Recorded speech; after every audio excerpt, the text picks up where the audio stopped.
What's up, guys? I wanted to make a video to talk about why I left the greatest job in the world. And you may be confused of like, what is that? What's the greatest job in the world?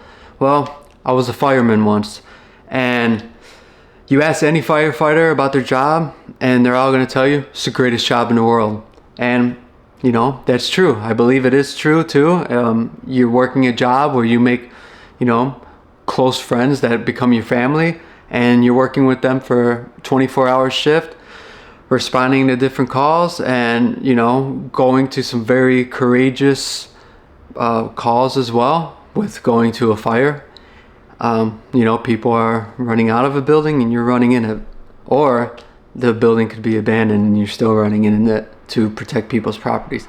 But yeah, this is tough for me to even talk about because this was a big goal of mine, and I left it very quickly actually, and I did not see this happening at all, because I worked really hard to get this job, and it's a very lucky job to get to, and I know that. And for where I worked for a big city. So with these big cities, you take the civil service test and you get a lucky lottery number when you're called in. And then once you get your lucky lottery number when you're called in, you start processing, and then you got to pass all these tests for your physical ability, and then as well as health screening. And yeah, I was like 20 years old at the time. No, I was like 21 or something when the test came up for my city. And at the time, I didn't have like a dream that I was going to be a firefighter. Like some people, they're born and they know that that's what they want to do. You ask a little kid what they want to be when they grow up, and one of them is, I want to be a firefighter. And kids are obsessed with that. But that wasn't me as a kid. As a kid, I don't even know what drove me to become passionate about things. I grew up like skateboarding and sports and stuff like that, but it wasn't necessarily that. What made me want to do firefighting was a very tragic and traumatic event that happened in my life, and it happened after I took the test. So everybody was taking the test. I worked as a lifeguard for the park district, and we're putting banners up and signs, and we're all over the parks, and everybody was saying to take the test. You sign up for the job and you need a high school diploma, and that's really about it. Because everything that you learn through the academy if you get selected. And then again, it's also just luck, right? You pass your test, you're lucky to get in. And so I took that test and kind of forgot about it. And then kind of right around the time where I got my lottery number, the most tragic thing happened to me in my life. And it's hard for me to speak about it. I've kind of let it out. I never really spoke to anybody, like a therapist or anything, about it until I got into this job, because that event affected me with doing the job as well. So that thing that made me want to be a firefighter, which is the greatest job in the world, again, and I feel content about leaving because I know it was the right thing, but I also just feel down about it. It's just like anybody who strives to do something they really want to do and find out that it isn't for them. Some people go to med school to try to become a doctor, and they find out being a doctor isn't what they want to do. And that's a devastating thing to happen. And this happened with me with the fire service. So the event that made me want to become a firefighter was I was lifeguarding at a pool. I went into the pool. I was working at a school. I went in and found out the pool was closed. So then I came home. I still got paid for the day. I was excited. I was telling my dad, like, hey, the pool's closed. I'm still getting paid. I was really good. I was happy. When you get paid and not have to go to work, everybody's like, all right, cool. I get to go home to chill. So I go home. This is my younger sister's first day back in college, and she actually had my nephew about 2 months ago, and this was her first day away from her child. So her boyfriend was home watching, my nephew, he's an infant, or I guess I should say was, and you kind of get the gist of where I'm going with this. And I got home, I went upstairs, and I went to the room with my nephew and his dad, and I came in and I, told him what happened. I'm coming home from school, and I asked him, "Oh, how's the baby?" And he said, "Oh, the baby's fine. He's sleeping." So just getting home from, work or whatever, I was like, "All right, I'm gonna go put my stuff away." My room was just adjacent from their room, so I put my stuff away. And my older sister actually came, and I haven't seen my older sister in I think it was like, I haven't seen her often. It was probably like a month since I last seen her. For some reason, she decided to come back home and visit. And so me and my older sister were like in my room, which again is adjacent, right? And upstairs, there's only my room and my sister's room. My sister with my nephew, and my other sister were chilling in my room, and we're looking for something to eat. And we're being indecisive and just looking. And then my younger sister walks in the door downstairs. She comes home from work, and she goes to my dad. She's excited. She's like, "Oh, I feel so good. I'm so happy to be going back to school." And she feel like she's getting back on track with things. And I remember hearing her joy walking in. And then she cuts it short with my dad, and she's like, "Okay, I'm gonna go upstairs and put my stuff away and stuff." She goes inside, and she goes upstairs, and just like what any mother would do, the first thing she does is she goes to the crib of my nephew. And I'm in the other room, my sister with my older sister, and all of a sudden I hear a scream, and she says, "He's dead." It was a frantic scream, and it didn't click to me at first. Now, I grew up in the city. I grew up in Chicago. And so I actually grew up in a neighborhood that was very high in crime, a neighborhood called the Back of the Yards. And I had some of my friends lost to gun violence, to gang violence. And so when she said out loud, "He's dead," I thought she was reading a Facebook post, and maybe one of our friends from that old neighborhood passed away. But then she said it again with more pain in her voice, and it clicked. I shot up, and I ran toward her room. And as I was running to her room, she was running toward me with my nephew, who was blue, his whole coloration of his body. He was 2 months old. I grabbed him and I started performing CPR that I learned from the park district, and I performed it to the best of my ability. And as I was doing it, obviously it was a tragic event. I'm doing this tragic life-saving event that I also had to perform various times as a firefighter. I performed it for my first time. This is my first time ever doing CPR. First time ever doing CPR, and I'm doing it on a 2-month-old baby. Like, we learn in park district, and we learn CPR, and even the fire department, we learn about doing it on babies and infants and stuff. But you never think that that's going to be the first person you're going to do CPR to. And and then again, you also think the first time you do CPR, you're going to save someone's life, and that's not always the case. So I did CPR on my nephew. My family's around me screaming. I'm crying. I'm doing the best that I can. My sister calls she calls 911, and the fire department comes. So I say I was probably doing CPR for about 5 minutes, by myself.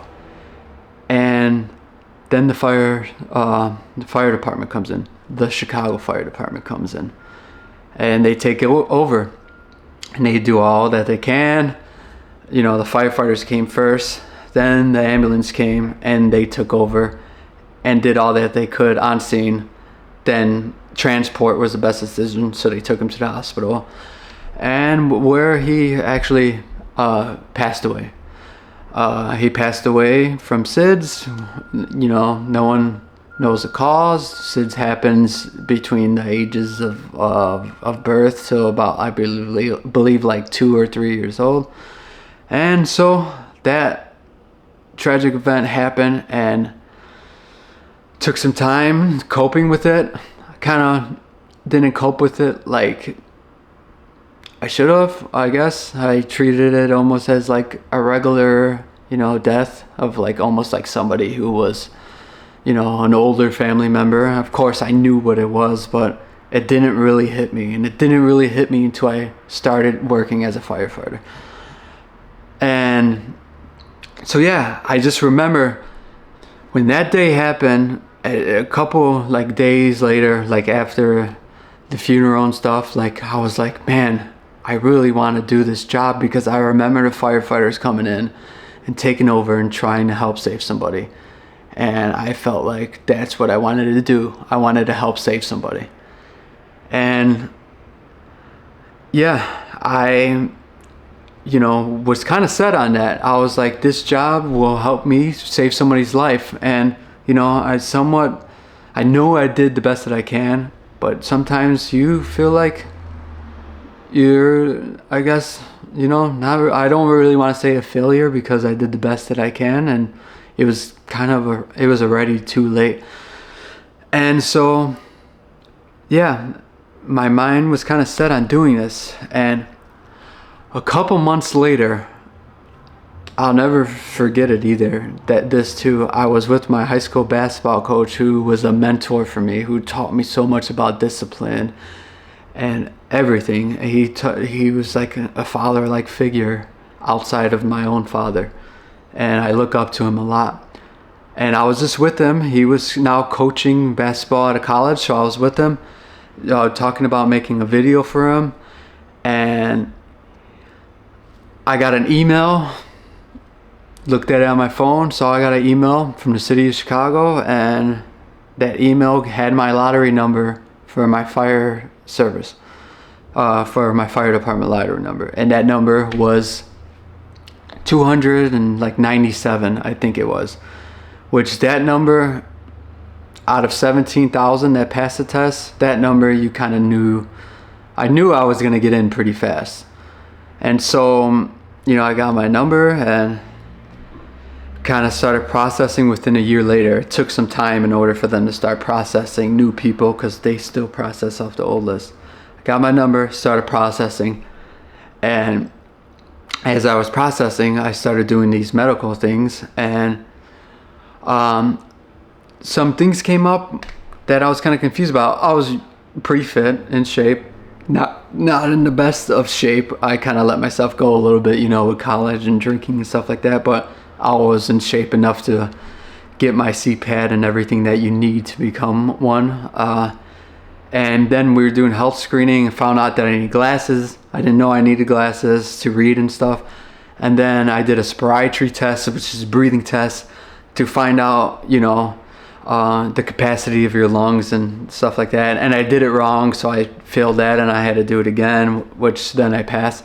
Then I did a hearing test, and I always played music, so I always thought like my hearing's good. And my hearing dropped out in one ear. So because it dropped out, they had me, we were testing the 8K, I dropped out at 4K in one ear only.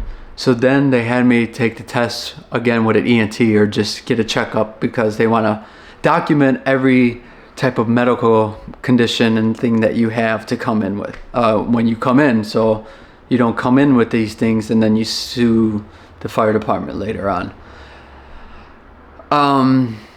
So I do this ENT test, and I find out that I have, well, he says, I find out that it's the same result, but you don't normally lose your hearing altogether. You normally lose it unilaterally.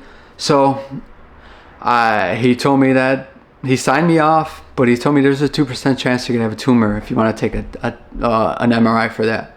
I was 24 years old at the time. I was in my head, I'm like, nah, fuck that. I'm good. I'm healthy. And I walked out the door, and I am walking to my car. I walk out of the hospital door and something told me to call my mom about taking an MRI. And I called her and I told her about it. And I actually scheduled an MRI. I don't know why. Something told me to do it. It took the MRI and basically everything was signed off for me to start. I was good to go. And then the Thursday before starting the academy on Monday, I get a call from my doctor, my ENT doctor, the ears, nose, and throat doctor, and he tells me we found a lesion on your MRI. And he told me that I have to come in on Wednesday. And I told him I can't come in. I'm going to be in the fire department and I can't take off. He's like, no, you have to come in. I didn't really know what he meant by lesion because, you know, I didn't know much about medical terminology or anything like that at the time. But, you know, I called the fire department and I told them about my lesion, and that doctor at the fire department told me not to come in, to go get my checkup and then let them know. So I found out I had an AVM, which I have a video about. It could be linked over here so I don't talk too in depth with it, but it's basically a tangle of arteries and veins inside your head, inside your brain, that could cause a hemorrhage or a stroke, similar to an aneurysm. We all know, most people know what aneurysm does, where somebody bleeds internally in their head, and that could cause neurological deficits or could even cause death. So I found out I had this AVM, and so I couldn't get in. And I had a pretty big size AVM too, which is in that video, but I want to talk more so about leaving this job and also how I got on. So I ended up having to do radiation for this thing. The doctor, I told him, do you think I'll ever be able to get, you know, back in? He's like, I don't know, this is a pretty serious surgery. And, you know, I didn't know at the time. And so, you know, I went and I lived my life to focus on that. I got all these opinions and stuff like that. But he said that my number will still be saved. So, you know, I always kept up with that. I did my surgery, I did radiation, and over the span of 3 years, the radiation shrunk what I had, my AVM in my brain, and it made it close. So it was no longer an issue anymore. And so fast forward three years, I take my paperwork back in the doctor, and I'll never forget when he seen this, his eyes kind of lit up like in shock of that, you know, I was here again and I got rid of this AVM, because that's how serious of a condition it is to have. He saw it's gone. My neurosurgeon said I was able to perform the job, stamped off on it, the fire department doctor, and I was back in the process. I had to continue calling human resources to make sure my name stays on, you know, the upcoming academies, and to be set with that. And so fast forward from then, that was 2019 when I found that out. It took about 2 years for me to actually get in. That was, no, a little bit less. It was October 2019. Then I get my offer letter from the city with, you know, doing these medical screenings again, processing. I got my thing to process to become a firefighter, to become in the fire academy of December 2021. And yeah, I went through the fire academy for one of the most prestigious fire services in the country. Learned a lot, made some great friends, and yeah, it was tough. Nothing was easy about it. It was grit, dedication, discipline, everything that's taught that, you know, a firefighter needs, or just a person needs in general, you know. Paramilitary experience. Yeah, it was one of the best experiences of my life. Never going to forget it. And yeah, I filmed my whole academy because I used to work in the film industry as a camera assistant, so I really liked, you know, cameras and stuff. So I volunteered to film everything, and I made a video for the fire department for my class, and it came out very well. And I gave all these memories to, you know, myself, and of course my friends that, you know, are still in the service, and will always be able to look back at that. I'll be able to look back at it too, and I never regret that. But going through the fire department, I actually won an award. I won an award for, you know, for physical fitness. I couldn't believe that. When I found out my AVM was gone, I started getting really into fitness, into diet and nutrition, and just eating right and working out. Well, I trained a little bit different. I didn't train to like lift like, you know, one rep max or anything. I trained for hypertrophy, and I also like ran and stuff. I like bodybuilding stuff, and I just really paid attention to what I ate and stuff. And I still had to start because I used to have something in my head, so I don't really push. I don't really like, you know, train super heavy, like, and it still won't from, you know, going on with my life. But yeah, I got really into it, and I got in really good shape, and I'm still carrying that over to now. But yeah, I went from not being able to work out because the doctors told me, you know, don't work out, don't do anything because you could bleed in your head, to it going away and becoming, you know, in really good shape and winning this award. There was a bunch of people that were in just as good a shape as me, but there was also people that I believe were, you know, in better shape than me. But I just, on this day, I did an obstacle course along with, you know, doing all these testing of pull-ups and push-ups and how many you could do in order for you to advance into doing this kind of like CPAT obstacle course. And I did it in like 1.5 seconds faster than the other person. And we had no idea how everybody went, how, you know, which things they did to do this. And things just happened, and I did things a certain way, and with what I learned too, because I learned so much about how to, you know, how to swing a sledgehammer, how to swing an axe, and, you know, pulling a halyard and to raise a ladder and all this stuff that you learn in the fire service. And I did it faster than everybody, and I got to pick anywhere I wanted to go in the city that was available. And so I went to, you know, I passed the academy and I went in the field, and I got to go to one of the best firehouses in the city, where I went with some of the best men in, I would say, the world, because they were there for me a lot. And they helped me so much and taught me so much and took me in. And I feel very lucky that I got to go to that firehouse, very lucky with everything that happened to me. Of course, when you go to a busy firehouse, I went to one of the, you know, this was one of the most busy firehouses. You learn quick and you see a lot. So with that being said, I went to a good amount of fires, and I was only in the field for 7 months. So I'm not going to, you know, pretend like I was there forever or anything. And for this reason, as I started doing this job, started seeing, you know, very traumatic things, shooting victims and things like that. That's what you see when you're in the fire department. 90% of the calls are EMS calls.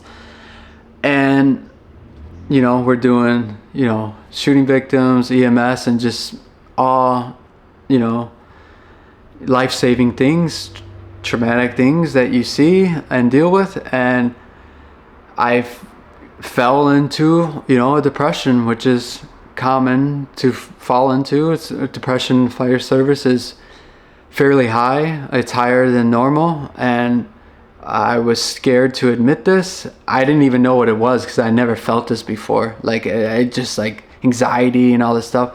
But as I was doing a job, as I was going to these calls, I started getting very hyper vigilant about seeing a child die again. And that's because of what happened with my nephew. I never wanted to see a kid, you know, die, because a lot of times we show up to these calls and we show up to the person already deceased or in cardiac arrest, and, you know, CPR resuscitation does not work and the hospital take care of it after retransport. And so I fell into a very depressive state. I was also thinking about my medical condition, because there's not much information on a condition that I had, and I didn't know much about it, because I basically had something wrong with my cardiovascular system, and there's times where this thing could come back, where an AVM could regrow. So I was thinking about that, and just my mental health was just kind of like thinking a lot. And then my grandma recently at the time died of cancer, and cancer in the fire service is high, so I'm like kind of thinking about that too. And yeah, I just like with my health, because I already had something wrong with my cardiovascular system. I also thought, is this a job for me because of what happened before with having something wrong with my cardiovascular system, my blood vessels, my arteries and veins inside my brain. So I was thinking about that, and then also thinking about not wanting to see a child die. And like I could have gone the other couple months being at this busy house and seeing some more stuff, like, because with that busy west side of Chicago, high crime, you're seeing a lot. And yeah, just like for most firefighters, or I would say all firefighters, most people, worst thing, or I'm going to just say firefighters in general, because we see a lot more than the average person, and as well as paramedics, nurses, doctors. The worst thing to deal with or see is seeing a child, and that's caused a call with a child is sometimes something that causes someone in the fire services to step away from it. And I had that worst call before I even got in, and I never dealt with it the way that I should have. I never talked to a therapist or really coped with it until this happened. And I started going to therapy kind of on my own.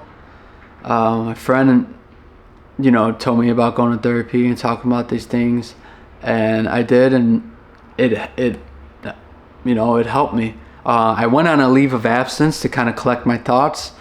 I was allowed a 3-month leave of absence. I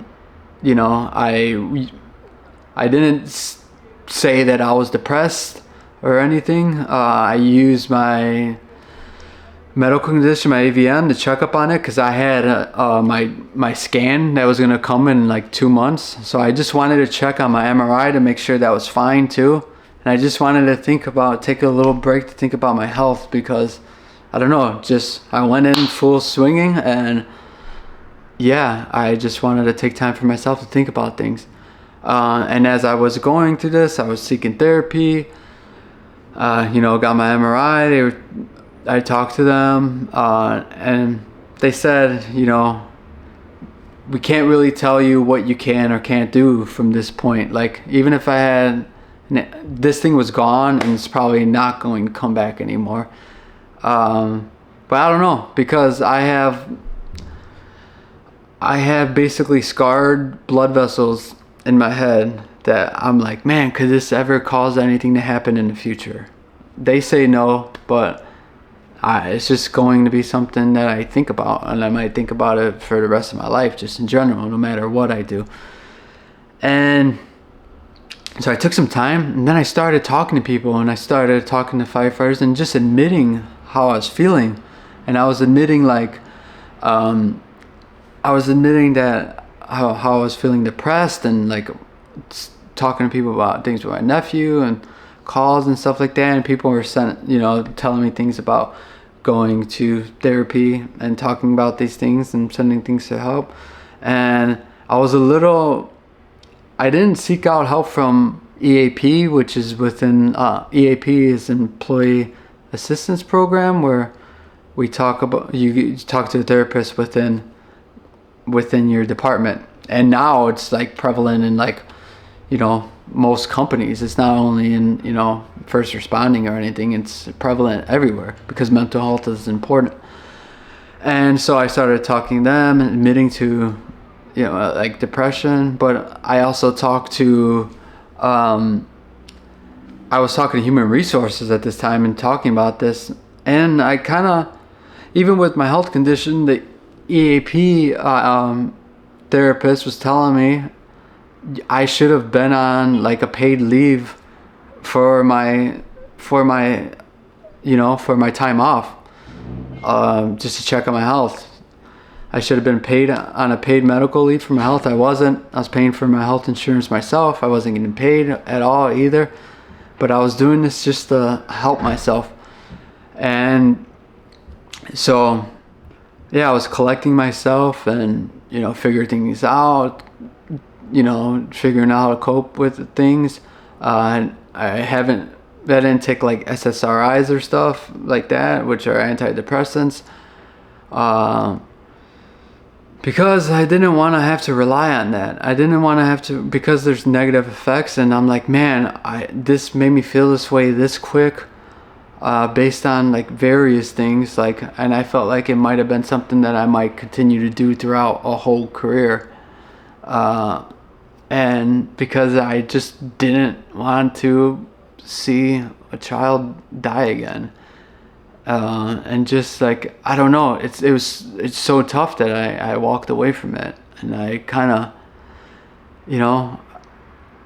it was a big part of my life, like the last year and a half, 2 years of my life, like where I actually got in, learned all these things, like I got a career, it's set, everything's set, my pension, like all this stuff, like it's a guaranteed roadmap that, high paying too. It wasn't low paying. It was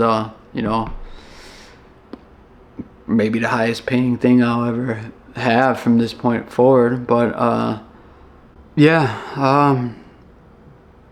it's tough to walk away from something like this. It's tough to walk away from something that you work so hard to get. This wasn't just like, it wasn't just like I went and did it and forgot about it. No, I went through a traumatic experience that made me want to do this, to finding out I had a really rare medical condition that could be life-changing or life-ending, to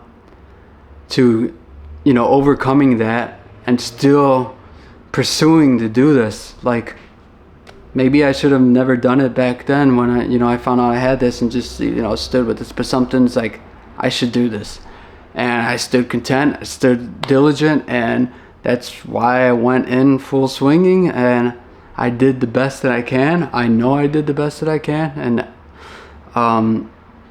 I don't regret it. This job also saved my life, because if I never would have went for this, I would have never found out my medical condition, and that could have caused me to have a brain hemorrhage. And most people find out they have what I have by having a brain hemorrhage, and now when you have a stroke, now they're disabled or paralyzed for the rest of their life. And I am thankful that like I found out by accident, and it's all because of going for this career. And there will never be no looking back and being like, I guess I'll think of like, damn, I lost out on this job or whatever. Like, there's gonna be some guilt no matter what you do with anything, especially when it's it's been like 3 weeks since I officially resigned. So I thought I wanted to make this video to talk to people in the fire service, because I believe mental health is very important, especially for those in first responding in all aspects, being a fireman, being a paramedic, being a police officer, even nurse and doctors. Like, we see things that people, that's not, I guess, normal, or not, I guess, normal. It's not normal. Nobody sees the stuff that, first responders see. So the things that we see dealing with, people's last moments and dealing with those things, like, of course it's going to have effect on your mental health. Of course you're going to be thinking about, like, you're gonna have some thoughts about mortality and things like that. And I think it's very important to talk about this, because within the fire service and police service and first responding, suicide is very high, and that's not the way to go. And I'm making this video because, you know, I went to a very dark place, and I'm sure other people out there have or are. And you know, if putting yourself in a better mental capacity is something like changing your career, and you know, that's fine. Like I had this ideal in my head that, you know, I made this my identity because of how hard that I worked for it. And I mean, the job is a great job. Like, if you are a firefighter, thank you for your service, because you are doing things that we need, and it's very courageous. But remember that yourself is just as important as the people that you save. That's why, like, when we go to fires, you know, you gotta analyze the scene before, you know, you just, you know, run in. You make sure that, you know, things are all right before you go in. If it's a fully involved fire, you're not gonna go in. But if it's not, you're going to go in. And doing that was one of the coolest things that I ever done. And because I went to a busy firehouse with some really great men, they taught me a lot of things. And I had fires. I went to about 7 structural house fires. 3 of them where I was on the pipe or the nozzle. And the last fire that I went in was a very, I guess you would say, good fire, because, you know, you go in, you got to find the seat of the fire. I mean, it was blowing out of the back of the house. The whole back was on fire. And I remember going in, I was on watch that day, so I ran to the bells, hit the bells, we all ran out, boom, we're pulling up on scene. And when we pull up on scene, it's so fast, especially when you're in a city. Pull up, you could see fire just blowing out the back. I was the pipe man, so, you know, I grabbed a horseshoe off the tray, and I grab a horseshoe, another horseshoe, and I, you know, drop it, a second up, spread it out, go in, lead out the line, go in and attack the fire. You know, you go in, smokes everywhere, you don't see anything, you're crawling on the floor, you're crawling toward heat, you're like, fuck man, this is hot. You're crawling toward the heat, and yeah, just spraying orange. That's what you're doing, spraying orange. Spray the first floor. There was like 2 rooms that were on fire, and then the guys were trying to open up the roof to ventilate the roof. Fire was blowing out of the roof, so we go up to the 2nd floor, and there was like fire inside this one room. I let it out, and it was still hot, and so we were looking for fire. So then, you know, we were checking the walls, and, you know, we were searching for fire. People were hitting the walls with their pike poles, and fire was, you know, all throughout the knee walls inside the building. And so one of the guys was like, just look at this. And I was looking at the fire, just, you know, just blazing, and then of course sprayed it out.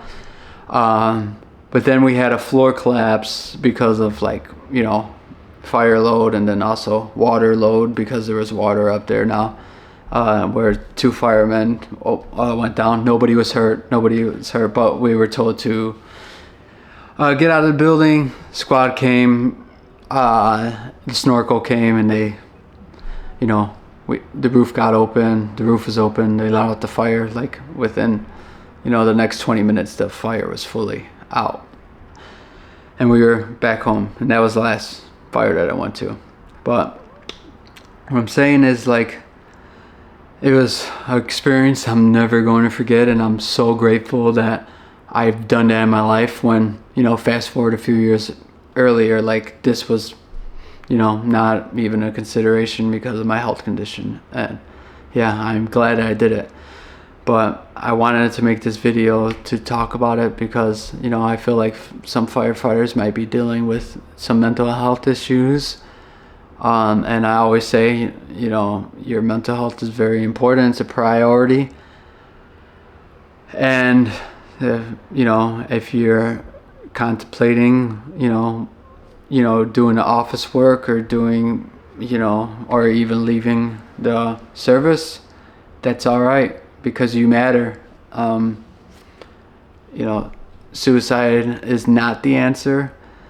There are ways to help yourself get better. I feel drastically better. I feel, down about, leaving this career and, trying to figure out the next steps of my life. But that's all right. It is what it is, and it's going to happen. And I don't know. I think it was the right thing for me to do. And if not, it's a learning lesson. I'll learn from this and take it as that.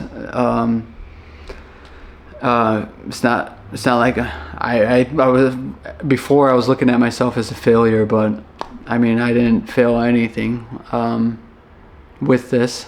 I decided to walk away from something for myself. I treated my firehouse really well, and they treated me fantastically, and they all wanted me to stay.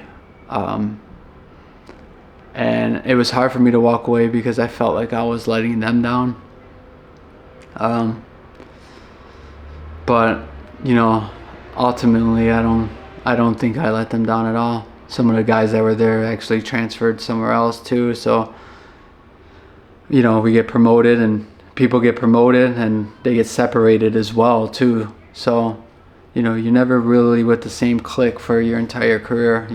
You get promoted and you leave. But I just felt like, man, I hit it off with the right guys, the right people that really helped me. And yeah, I greatly appreciate everything that they've done. Great mentors for me. And yeah, I just wanted to make this to express it, because like, being a firefighter is a courageous, noble job, and we make our job and careers a lot of times our identity when we don't have to. At the end of the day, it's a job. And if you walk, people get fired from these jobs too. People do horrible things too within the job, and negligence and all these other things, and just there's some toxic, and it's a career, it's a job. There's toxic stuff, people, work environments, and stuff like that. And when I was going through this stuff, I felt like I was led the right way from my house and my close superiors, but I felt like down the line I should have had a leave of absence, medical leave, where I was able to seek treatment, help my insurance. I helped a lot for my city, and I helped a lot for my city when I was a lifeguard too. So it's like I've done a good amount for my city and stuff like that. But I don't know, I was told to take my only option for my medical condition was unpaid leave, so that's what I took, because I just wasn't feeling right. Being a part of society is just as important as being a fireman. No matter what we do, we are working to help our society strive, right? We are working to, from the fast food worker at McDonald's to the medical doctor that, is saving people's lives, to the neurosurgeon that saved my life. Like, we are all contributing to society, whether it's big or small. And I really didn't see that aspect as I was coming out, because all I seen was like, man, this job is that in itself, and it is that, and I fully support it, and I support all first responders, and I am just, I guess, content with making this video. I made a video about my AVM before, and it actually helped a lot of people. So I hope this video can help somebody, firefighter, or just person in general, help somebody just know that things are going to be all right. Take your mental and physical health seriously, because they both matter, right? You want to keep yourself in shape, and in order to keep yourself in shape, you got to be in shape with your mind. It really has an impact of how you deal with things, and talk to people, talk to your family, let people know things, check in on your family. All these things are important.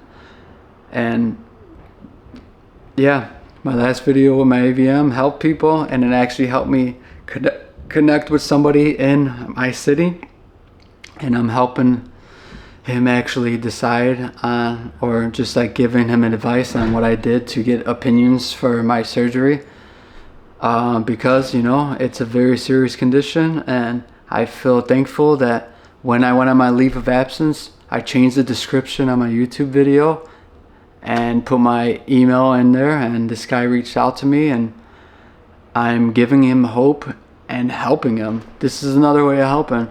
I'm helping him by pointing him in the direction of neurosurgeons that I talk to, radiation oncologists that I talk to, and just letting him know about the condition, because I feel I am very, I have a lot of knowledge on it, and a lot of experience of how I dealt with it and how I'm dealing with it now and going on with my life. And that's why I made this video, to try to help out.